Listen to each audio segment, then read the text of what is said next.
everyone. Can I first of all thank you all for giving up part of your evening rather than watching the return of the football tonight. Just a little bit about me. There's a couple of people on this call who are old college friends of mine, or should I say friends from many years ago, Aidan and Lucy. I left Leeds Trinity, as it's now called, in 1979, went teaching for 2 years in Chester, taught economics. And then in January 1982 joined Lancashire Police. Served in a number of roles within the police. I served in Blackburn in uniform, Lytham and St Anne's in uniform, Fleetwood in uniform. I was on CID in Blackpool. I was on drug squad in Blackpool.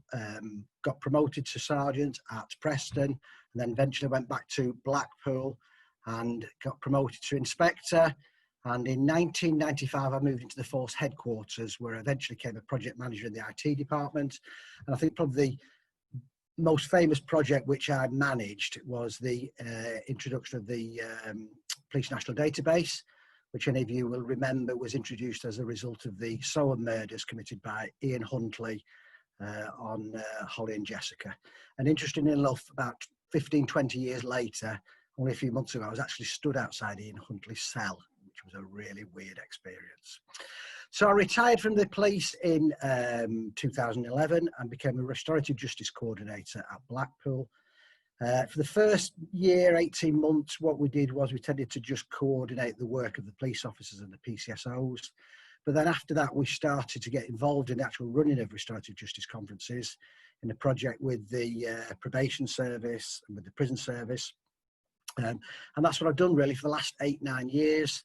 I was a coordinator for a while. I became the Force RJ manager for about 2 years. And then I retired again in 2017 for 3 months, came back again, and I now promote restorative justice for Lancashire. So 2 days a week I should be out there promoting restorative justice.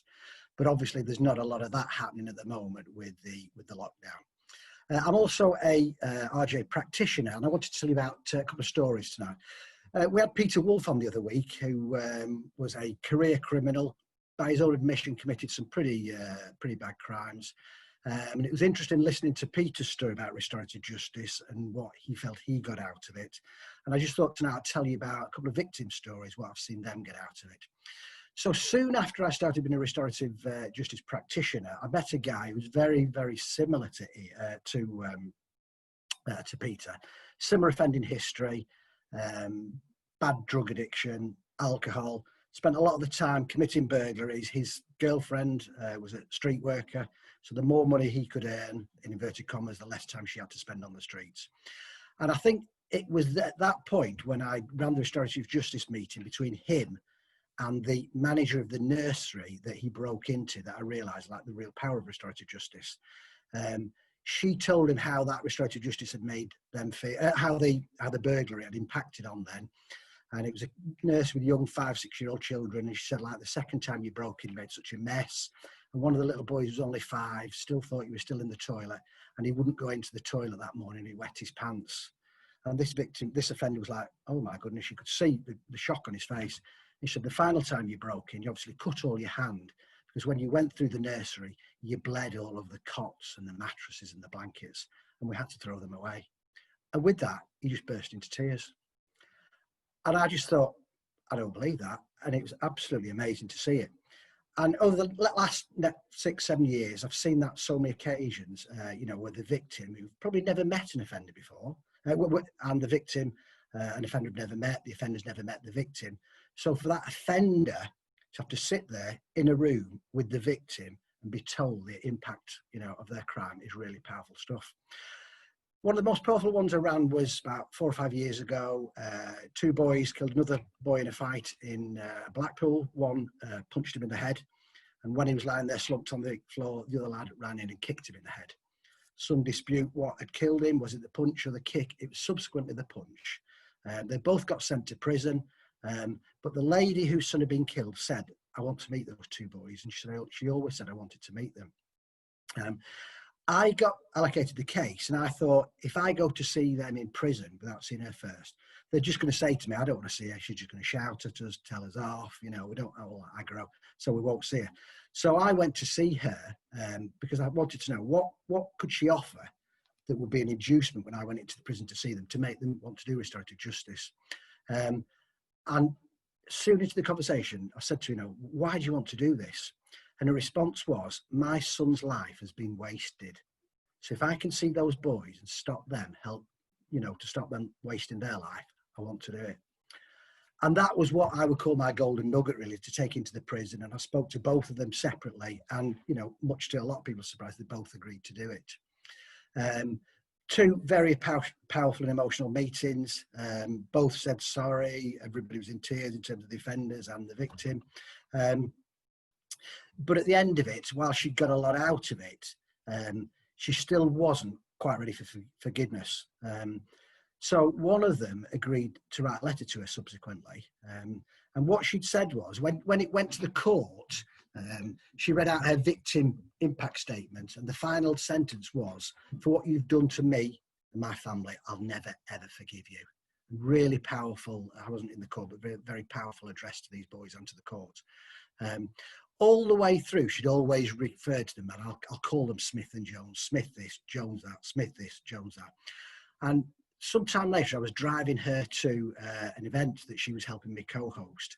And I'd got a letter from Smith for her to read. And as we're driving along, I said, I've got this letter of Smith. Do you want to read it? And bearing in mind, what she'd said about these two lads.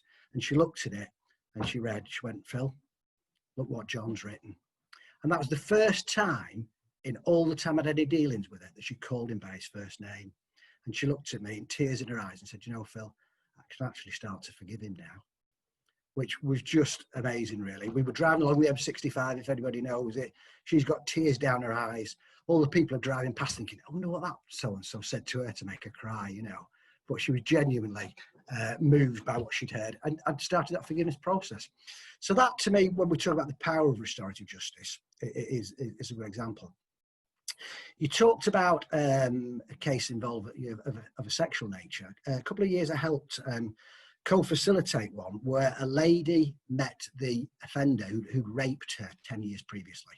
And for 10 years she'd wanted to meet him, didn't know anything about restorative justice, and then a couple of years ago found out about restorative justice. Again, the case came to me. Case was a slightly difficult one in that she now lived in Lancashire. The actual offence had happened in another part of the country, so logistically it was a bit difficult, but we managed it. Myself and the co-facilitator, we must have seen her probably 6 or 7 times until we were satisfied that she was ready for this, because obviously we didn't want to re-traumatise her, re-victimise her, so we saw her a number of times. Went over and saw him because, again, we want to know what he's going to say.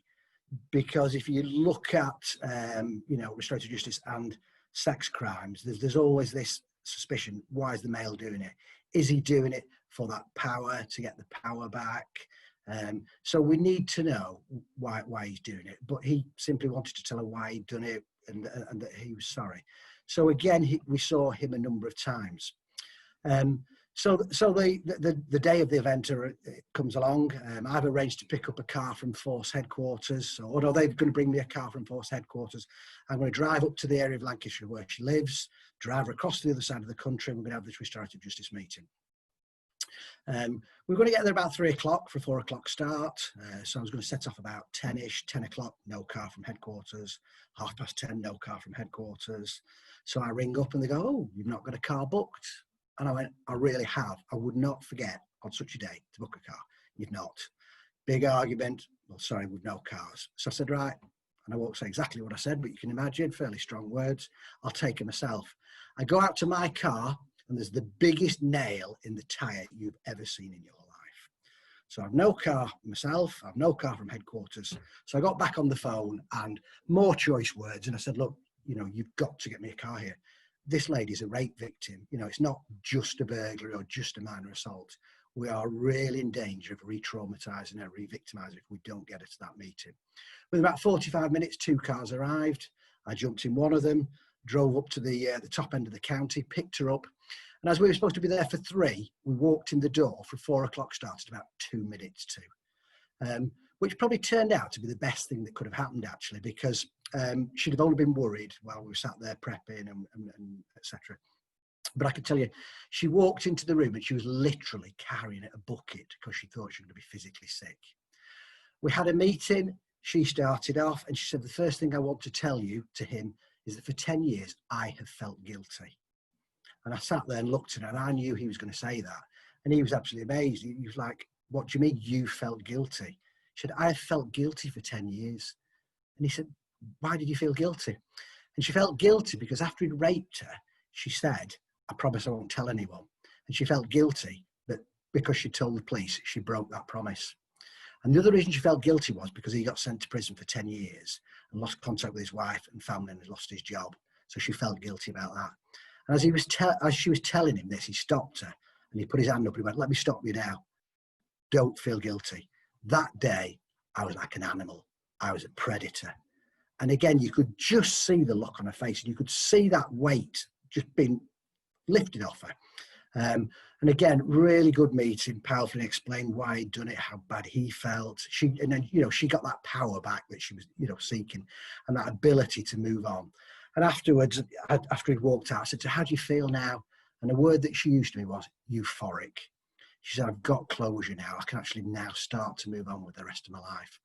And I've kept in touch with her, and she's done a couple of talks with me as well, and is a really great advocate for restorative justice and its use for sexual offences, because there is quite a debate about it. And I'll perhaps come on to that a little bit later. The vast majority, or in my experience, all the ones I know of have been victim initiated. But why not offender initiated? What is it that stops offenders coming forward asking for restorative justice? And we'll perhaps come back to that a little bit later on. So again, that was another really powerful meeting. Just one last one, I'll tell you. It's one I helped run again last year. Offender is from down south. He's in a prison in Lancashire, and it was for murder. After a dispute over a car, he'd gone back home, got a big sharp kitchen knife, gone back and literally walked up the lad and stuck it through his heart. So the mum and family of the boy who died had waited 10 years to see him. They got so many questions which they needed answering, and only the offender could answer them. There'd been so many rumours circulating around the estate in that 10 years. Was it racially motivated? Had you stabbed the wrong boy? Why did you do it? And again, only the offender can answer that. And so the three of them came in. It was a 3-hour meeting without a break. So you can imagine how that was. And for the mum in particular, she started off, how do you feel? She said, every day when I get up, all I can see is a dark cloud above me. And that dark cloud is not moving. Every single day, dark cloud. So we went through the meeting, and it was, why did you do it? Was it because, was it a racially motivated assault? And he went, no. He said, I know you, son. It wasn't to do that. It was the incident over the car. That's why I did it. Right. There's been a suggestion on the estate that you stabbed the wrong boy. And he said, no. He said, I know this is really hard, but it was your son I meant to kill. But at least they've got the answers to the questions. Painful, but at least they now know what's happening. And so over that 3 hours, he was able to answer all their questions. So when they left, she had a much bigger picture, a much better picture of what had happened. And I think a couple of things that stuck in the mind about that meeting was, she said, every day I think of my son, should he be about 27, 28 now? And I look at all his mates, and they're all married now. They've all got babies. I will never, see my son have those babies. I'll never have grandchildren, which I thought was really sad. And the other thing she said was, even simple things every day. She said, if I'm having a meal and I'm eating a jacket potato, when I put my knife into that jacket potato, it sometimes makes me think, oh, I wonder how it felt when that knife went to my son, And you could see again, the offender was just really shocked by it all. And as I say, at the end of this really powerful 3-hour meeting, she stood up, and I thought, well, let's see what happens now. And she actually walked over to him, held out a hand and shook his hand. And she said to him, do you remember what I said about 3 hours ago, about those dark clouds always there? She said, those dark clouds have just started to move. I just thought, wow. And I looked, and there was a probation officer in the room, and I looked, and she was absolutely sobbing, and she was going like, no, I'm sorry, it's my hay fever. It's my hay fever. And I thought, I don't think it is. So they're 3 quick short stories. anybody who knows me and knows restorative, I'm a bit like the Ken Dodd of restorative justice, really. If you remember Ken Dodd, his show should have ended at 10:30, 11, and at 1 in the morning, he'd still be there talking away. Well, I'm a bit like that about RJ. You know, I've got loads of stories, loads of really powerful stories. Strong for victims, but a lot of offenders get a lot out of it as well. You know, you hear what Peter said. I've been to see a lad today who's in a rehab centre in Blackburn. Horrible offended history. I just looked it up before I came on, you know. But he so desperately wants to meet his victim to tell him why he did it, you know, and to say sorry. And that's why I love restorative justice, really. It's that, you know, that being able to help people move on, really.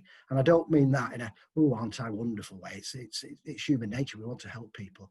And certainly within Lancashire as a team, again, I was just looking before, you know, we've got 33 cases going on at the moment, which we're dealing with the prison and probation services. And there's 2 of them murders, there's 2 rapes there, there's death by dangerous driving. So there's a lot of victims out there who need answers to the questions. And as Will said the other week, those of you who saw it, the only person who can give the answers and provide the answers to the questions is the offender. So the more we can do on restorative justice, the better. And that's me for 20 minutes, which is really, really short for me. I know the feeling, Phil. I can talk for England too. So, okay, that was really, really fascinating. I've got a few questions. There isn't, here we are. We've got one that's come up in the chat. So, is there certain criteria to decide who can take part in RJ? The simple answer to that is that under the Victims Code of Practice, every single victim of crime should be offered restorative justice. Every victim, without exception. Now, up until about 3 years ago, we generally didn't do for sex offences, and there's only been a change. There's a couple of well-publicised cases became known, then other providers were like, well, actually, such and such a body, she's been through restorative justice. So all sex offences, domestic abuse, domestic violence, again, that was a no-no. It's every case on its merits. So we work very closely with the probation services, victim services, all sorts of people. So if a referral comes into us, we don't, as Lancashire Police, just say, right, we'll do it. We get in touch with all the interested parties first, get their views, have a case conference. It's only at that point we'll make a decision, yeah, we'll do it. Okay, there's another one come up which is about how do you find it difficult managing their emotions? Before you answer that, AJ was next and his hand's gone down, his or her hand's gone down now, but AJ, if you want to speak, if you just take yourself off mute now. I am off mute and I'm really sorry. I don't know why I'm a girl. I don't know why my video is not working. So Phil, I just wanted to ask, when the examples that you gave, is there any impact on reoffending of you know, of the people that have offended? Good yeah, question. if you up in the chat as well, thank you.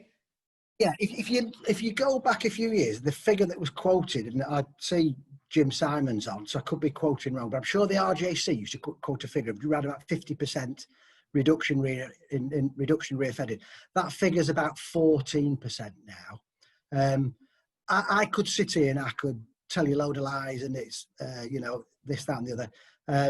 My experience is that the majority of offenders I've met who've been in the restorative justice process have gone on to reoffend. The majority would be burglars, for example, people into burglary, and therefore I've got other issues such as drink, drugs. Yeah. So whilst they will come out of prison, and I don't mean this to be patronising, whilst they'll come out of prison, you know, with good intentions, yeah. There are so many external influences, you know, when they come out, you know, is there a job? Is there a family there? You know, I mean, there's a guy I always quote, and he lives in the north. Well, in fact, he lives in Lancaster. Nobody will know who I'm talking about. And he last time he came out to his partner, 2 children, a good painter and decorator by all accounts, good home, and did really well for a couple of months. And what he will say is, for 2 months doing really well, walking through the middle of Lancaster, and all of a sudden, just like that, he sees the guy who deals drugs to him. He said, so something just goes, and he started walk over to that guy And before I know it, he's given me a little bit. And I think, oh, it's just a little bit. I can do a little bit. It's a bit like Aidan with his red wine on a Friday night. He has one glass and thinks, oh, I can manage with one glass. And then as you do, you think, I'll tell you what, I'll just have more. So he goes back to his drug dealer, go on, just a little bit more. And his dealer will say to him, and do you know what, Phil? It's all right. You don't have to pay me. I've known you for years. It's absolutely fine. I'll just have a bit more. And then like Aidan, he has a bit more, and then he has another glass. And as Aidan knows, red wine goes off so quickly, Aidan, doesn't it? So you have to drink the whole bottle that night, you know.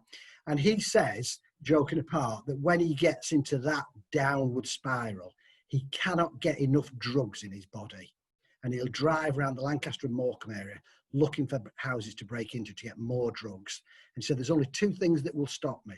One, if you lot, the police, arrest me and I wake up in the cell in the morning, or secondly, I wake up in accident and emergency and I've overdosed. You know, and his life is in and out of prison. When he's clean, brilliant. If he was on this call now, you think, well, nice fella, but he suddenly sees that drug dealer and it's that downward spiral again, I'm afraid. So that's my answer, long-winded answer to reoffending. There's so many things. It depends on the type of crime.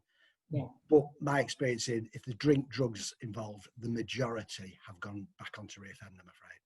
Kerry, do you want to take yourself off mute?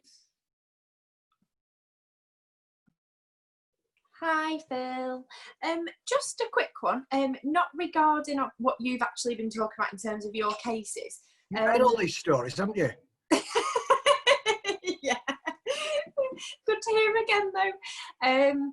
Obviously, we're in lockdown at the moment, and it's been quite big in the media with regards to you setting fires. You know, they're bored, so things are happening. A fire was set a couple of weeks ago just over the field near my house.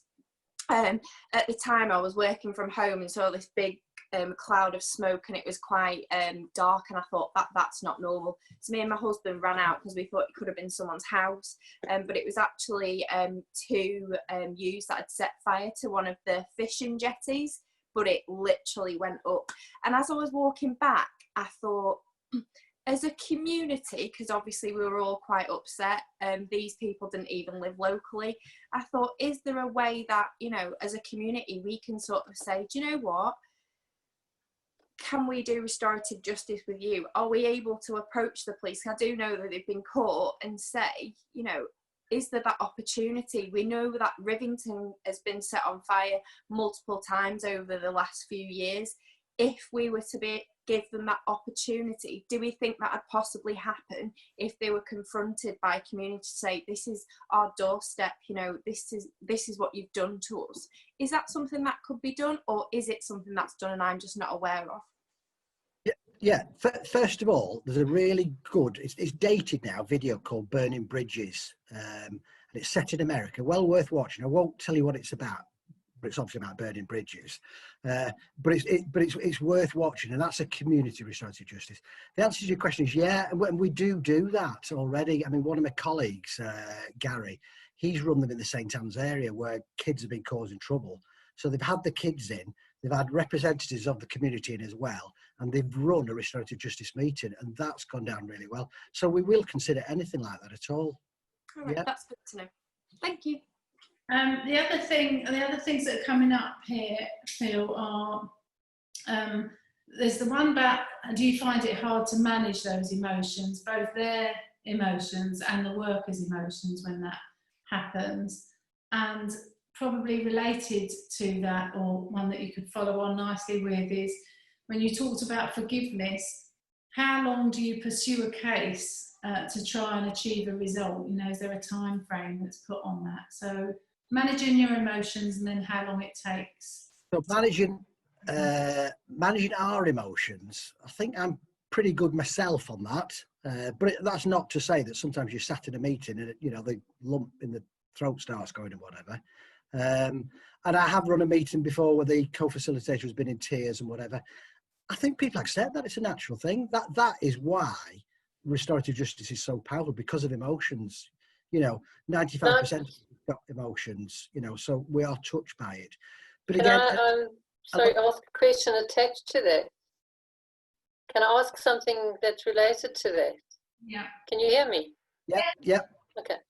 What I wanted to actually say, in my opinion, is that the emotions are crucial to progress through that process. Without emotion, it wouldn't be effective.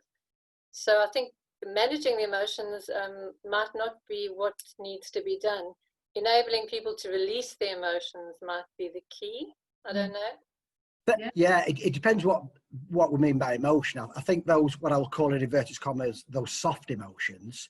If we have a victim that says, I'm going to go in there and I'll be blunt, smash his face in, well, that meeting's not going to take place. Okay. But you're absolutely right. But what you don't want is a meeting where, you know, the victim cries all the way through and the offender gets nothing out of it.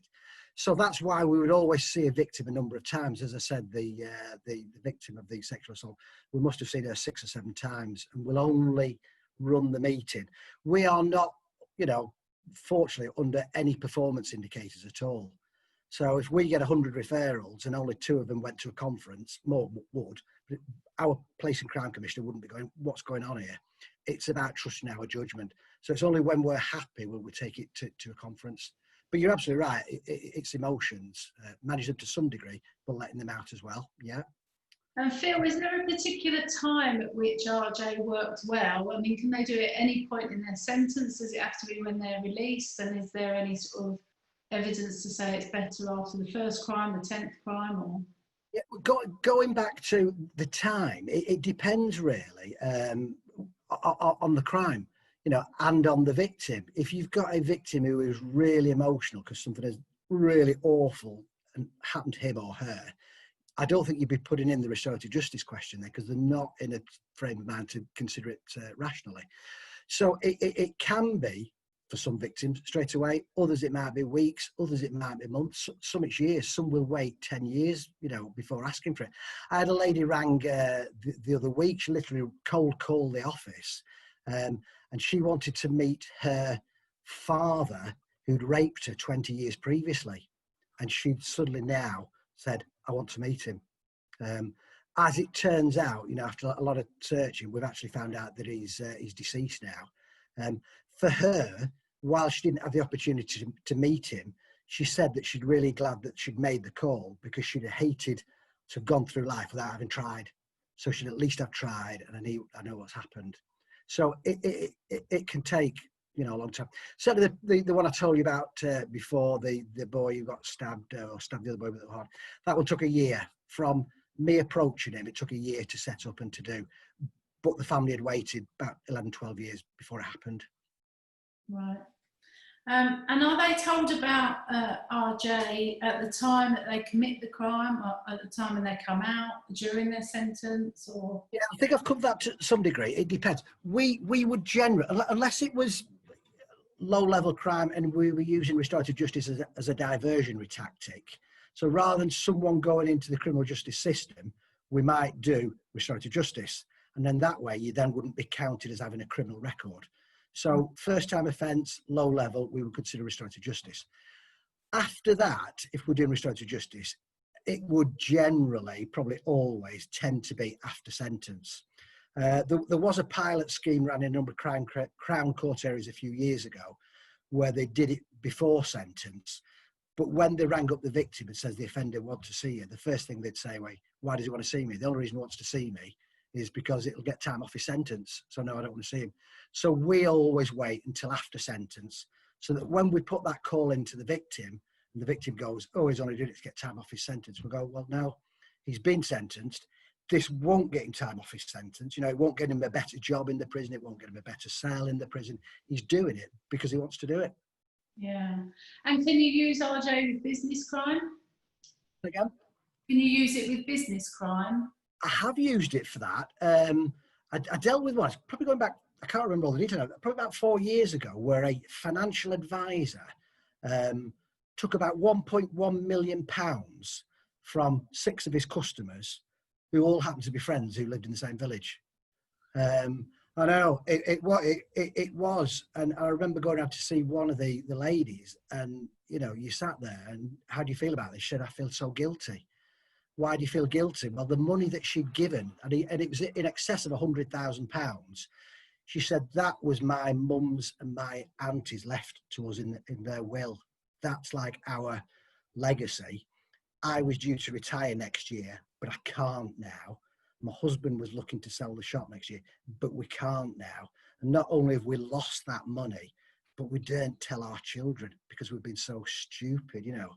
And she said, when I handed him over that first cheque for £50,000 and there was no paperwork at all, I thought, doesn't sound quite right, this. And then a few weeks later, he came to me and said, oh, I need another £50,000 and I've still no paperwork. You know, but yeah, again, you know, she met him in prison. He was in an open prison in the north of England, met him, and at the end of it, stood up and wished him well, went over and hugged him. And she said, I hope you're all right. And I was thinking, the power of forgiveness. I don't think I could be quite so forgiving, I'm afraid. But yeah, so we have used it for white collar business crime as well. Yep.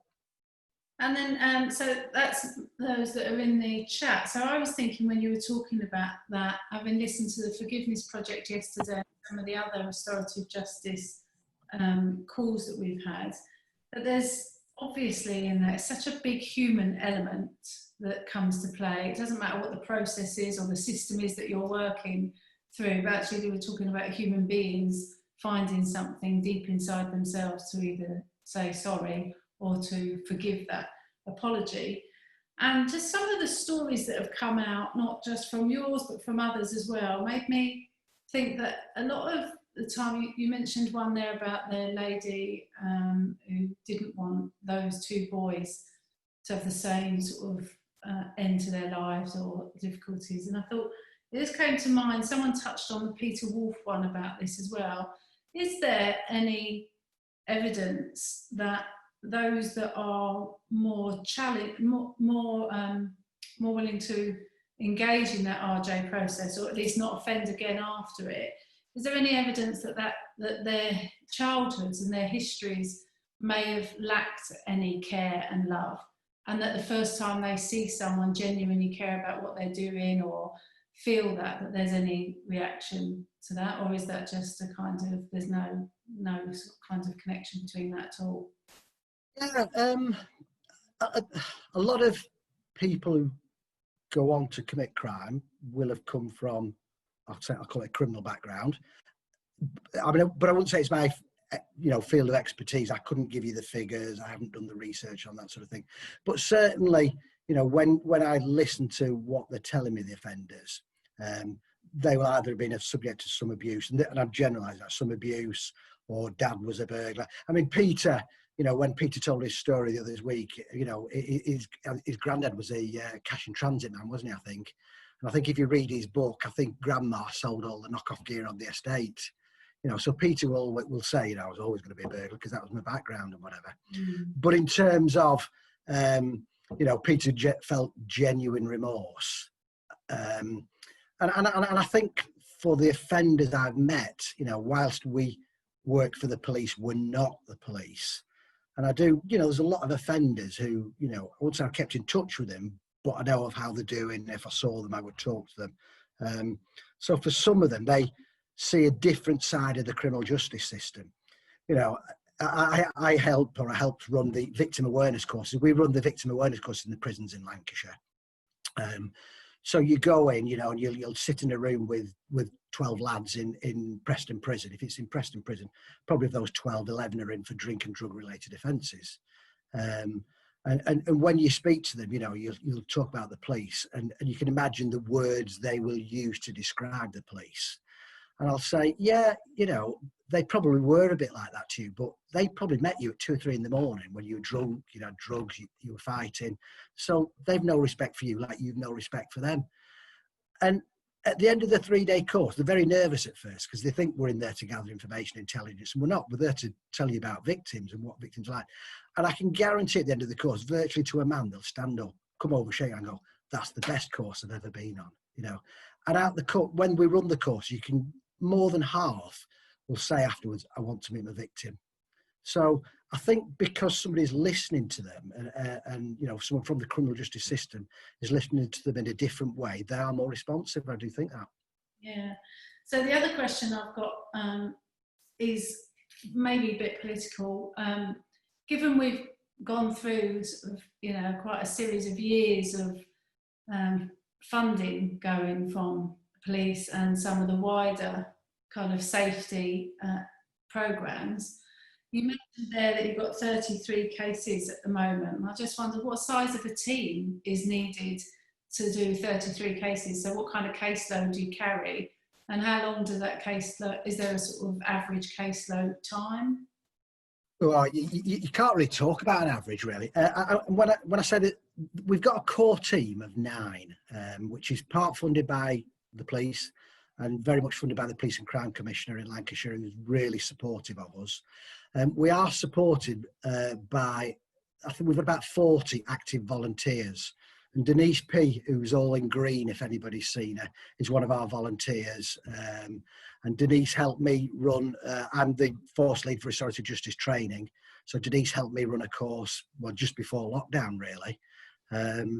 So it's hard to say, you know, but we've got a core team of 9. There's about 6 practitioners, 2 admin, and then Carol, who runs the victim awareness courses in the prisons.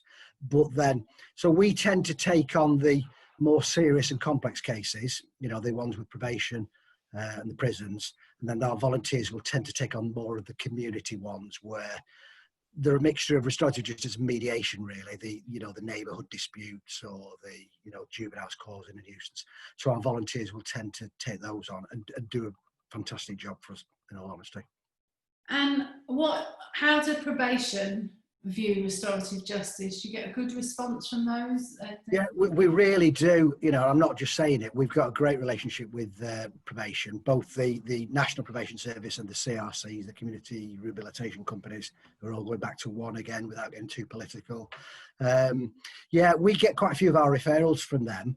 I mean, just for people's information, the National Probation Service tend to run the more serious cases.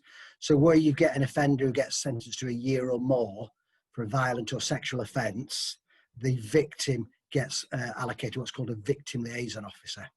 So that victim liaison officer will link in with the victim, discuss restorative justice, and if the victim's suitable, they refer that into us, and then we take the case over and work it with them. And then similarly, the CRCs, similar as well, they're dealing with lower level offenders, but again, they refer a lot of cases into us. And they work them with us if they want to, or they just give them to us. Okay, so we've got another question here from AJ. So AJ lives in Bristol. Would there be an RJ team in her area for which she could volunteer? She tried to do some volunteering in a local prison a year or so ago, but changing personnel meant she ended up being asked to run training programs for staff, which isn't what she wanted. AJ, you've got all my sympathy for that. I often try and go into volunteering roles where you just want to do something really meaningful at the front line, and then you've got all these other skills that they think, oh no, actually, could you come and do these for us? So it is a bit of a challenge. Yeah. The one in Bristol, do we know, Phil? There is, because I've actually done some. Because I've done some work with them. If one of you wants to get in touch with me afterwards, I'll send you. Well, you've got my email address. Off the top of my head, I can't think of the actual name of the providers, but I've worked with them, so there is a team there. Now, whether they take volunteers, I'm not so sure. Okay. Great. Okay. All right. So we're doing well for time. We've got 15 minutes left. You answered those questions really concisely, Phil, which means that we managed to get through lots of them. Really, really informative. So anyone else then, do you want to ask any more questions? We've got a comment here in chat saying that was interesting from Stephanie. You spoke about the power of RJ for victim survivors of sexual violence. What do perpetrators report the outcomes of RJ to be, especially if we're saying that reoffending is not necessarily reduced? Stephanie asked that question. Yeah. Did she now? Well done, Stephanie. It's a very, very good question. She is in such big trouble. I'll play. I'm doing a bit of research at the moment on convicted male sex offenders, and Stephanie is a doctor at Liverpool John Moores University, and is my supervisor. So she's asked me a real low, you know what. So what was the question again, says each door, and what I think's the answer? While I read that back out, you know, you've got a fellow John Moores lecturer on the call as well, I know. I don't know if you know each other, but maybe there's a connection there. Andrew Fisher is also lectures there. Stephanie was asking, she said, you spoke about RJ for victims and survivors of sexual violence. What do perpetrators report the outcomes of RJ to be, especially if we're saying that reoffending is not necessarily reduced? So if they're not seeing their term reduced and they're still going back in to commit crimes, what is the benefit of them doing that? And we're talking specifically in relation to sex offenders? Yes. The simple answer is I have really limited knowledge of that. I've only dealt with a couple of cases with offenders in relation to sexual offences, and I think that is the aim, the purpose of the research I'm doing, really. If that case I told you about, that was an offender-led referral, that offender got so much from it, you know, it was that ability to say sorry, explain what he'd done, start to, you know, reintegrate into the community, all those sort of buzzwords. If he found that, why aren't more convicted male sex offenders coming forward? And the answer is, we don't know. There's very, very little research, if hardly any, being done on convicted male sex offenders. So that's just what I've started in the last 6 months, up until lockdown, unfortunately. When you have completed that research, you need to come back and do another virtual Cuppa with us so that we can all log back in and find out what the answer to that question is. Yeah, as an aside, when I started to do this, you know, my wife said to me, how long will this take? And I went, oh, it could be 4 or 5 years. And she said, you might be dead by then. And I was like, right, thanks very much. And I said, but you know, it's a bit like a drugs debt in a prison, this. She said, what do you mean? I said, well, when one offender dies, the drug debt gets passed on to his cellmate. So you'll have to finish it for me. So she went, will I? And I went, no, you won't. But yeah, I'm 3.5, 4 years off. That's my goal. You could give us an interim update on where you're at, couldn't you? And we've got, I mean, our specialism is about building social capital. We've got quite a lot of social capital amongst us in MutualGain's, so you might want to tap into some of that. Okay, so there's a few questions coming in now, and there's a really good link been put on the chat from Jim Simon, where there's a register of restorative justice providers. So do take that link away from the chat tonight if you want to do that. So what case have you worked on that has had the most impact emotionally on you and that you'll always remember? What's that one case where you think, I'll never forget that? It's one of those three, really. It's a real tough one, that. I think I don't know. It's a tough one. I'm going to score on that one. Maybe. I would. You see, it's a tricky one because it's difficult to.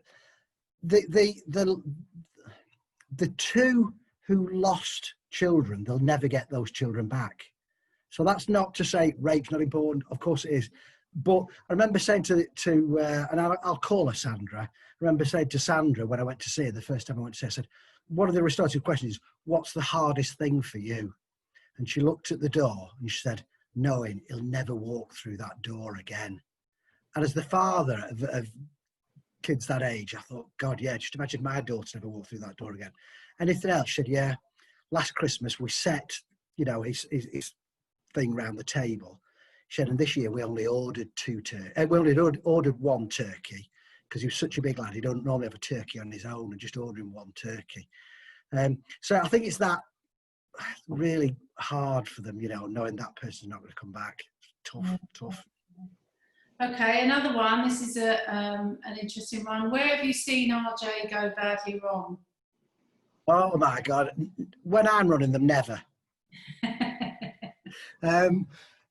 Yeah, never badly wrong. It's always been recoverable. I mean, because it's not an exact science, obviously. You know, you never know quite what's going to be said. I mean, I remember running one with one of my colleagues in the library in Blackpool, and it was an older man and lad who'd fallen out and ended up having a fight. Young lad broke his jaw. He got 2 years. I think it was suspended, actually. So we had this meeting in the library in Blackpool. Assured, yeah, the room's fine. And this was early days. Got there. and the room was just split off from the rest of the library by a partition wall. So everybody could hear what was going on. And then the next thing is we're about 5 or 10 minutes into the meeting, and they were literally stood up, screwing up to each other about to have a scrap.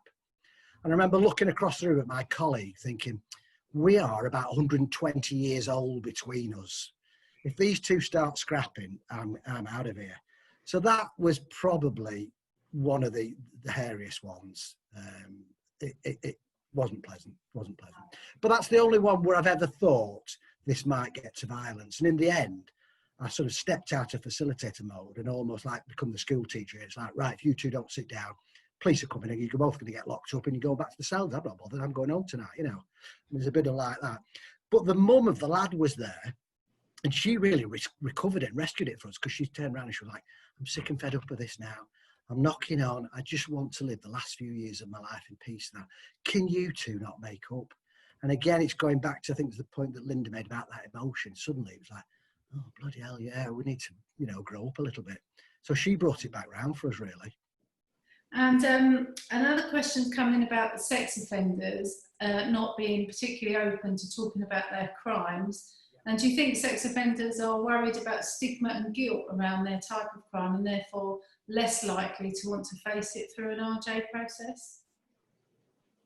I think that's true, but I think a lot of certainly a lot of the cases that come through to us, probably the majority, offenders are still in denial.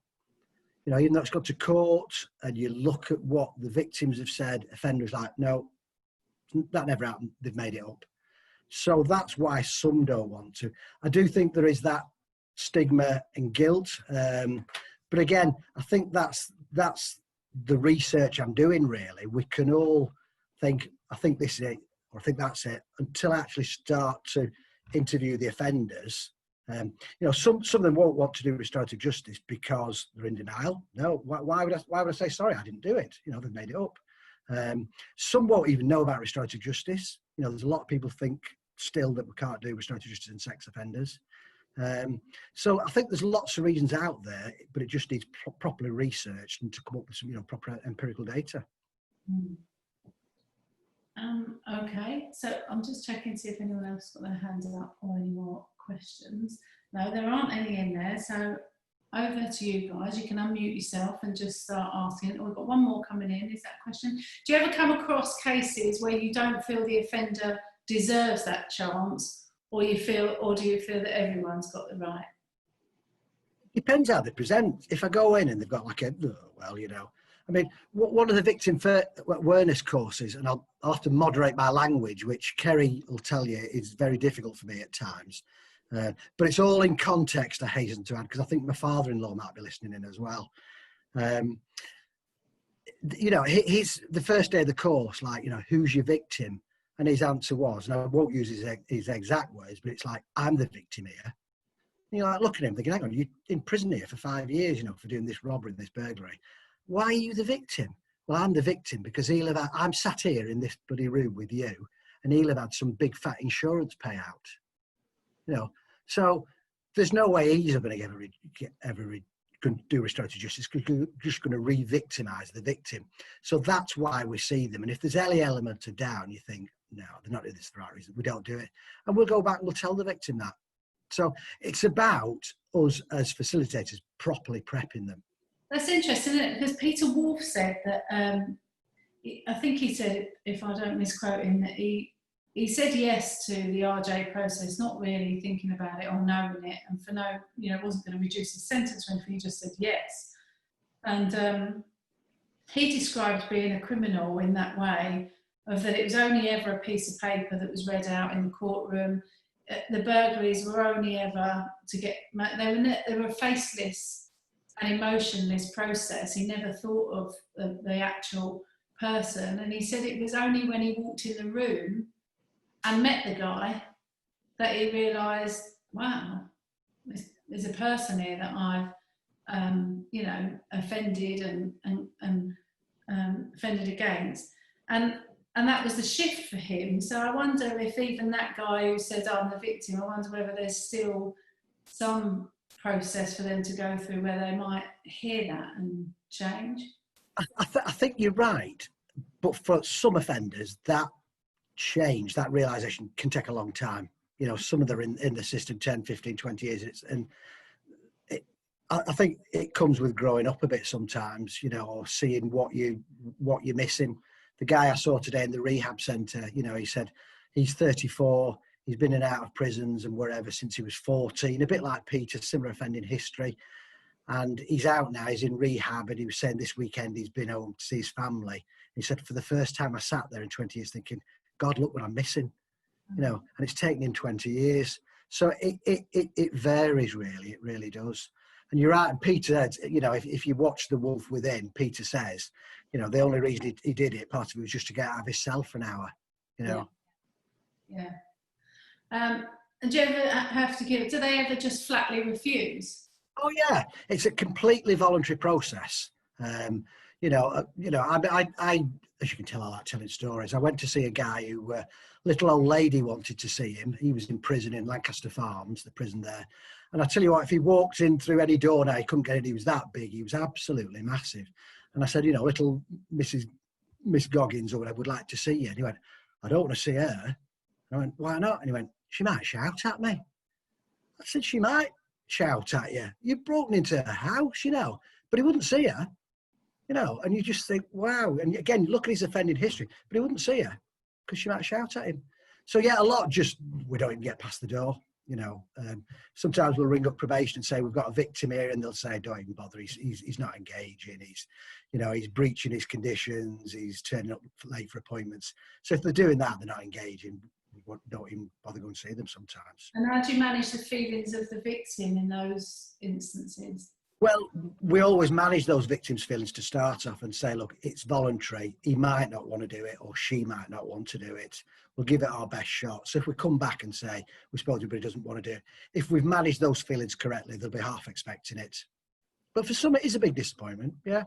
I mean, I've had a couple of cases, again, where sex offenders were uncles have raped their nephews when the boys were young, two separate cases. Both of those offenders were in different prisons. Both were in complete denial. So the prison wouldn't even let us in to speak to them. They said there's no point, they're in denial. And I agree with that. We went back to both the lads separately, told them that, and their view was, well, at least we've tried. You know, I didn't want to go through life never having tried to see him. At least I know I've tried now, and I can sort of put it to one side, and I've had some sort of closure. Wow, yeah, really powerful stuff there. Okay, there's no more questions coming up, and we're coming to the end of that hour. What a fascinating hour that was. Excuse me, could I ask a question, please? No, you can't. No. Have you got your glass of red with you, Aidan? It's a beer. It's a beer, actually. Phil, all the way through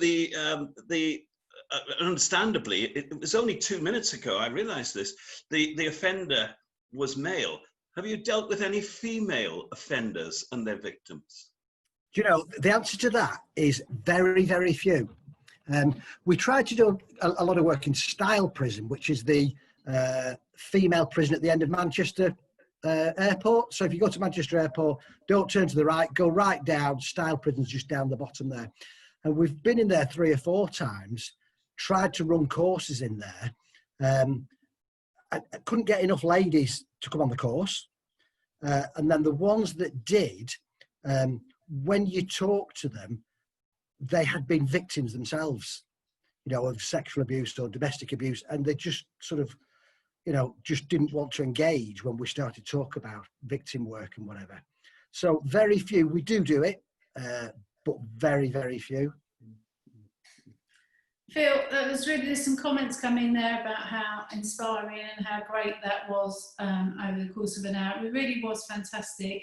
I would say to any of you, if there's any of you working or know people that have been through this process about restorative justice, there does seem to be a theme. So we've had 3 or 4 Cuppas now on this, if any of you want to host one yourself. But equally, if you've got any other passions or hobbies or things that you think are really interesting and you don't mind talking about for an hour with a load of people that you may or may not know, then please do get in touch with us and we can put on one for you too. Otherwise, thank you very much, Phil. We'll be looking out in Lancashire to see what success measures you've got. I've learned a lot, and people in the audience have learned a lot. So go away, have a nice evening, have a glass of wine if you having one, and stay safe. Thank you very much. Thank you. Thank you very much. Thank Thanks. you. Cheers. Bye now. Bye. Bye.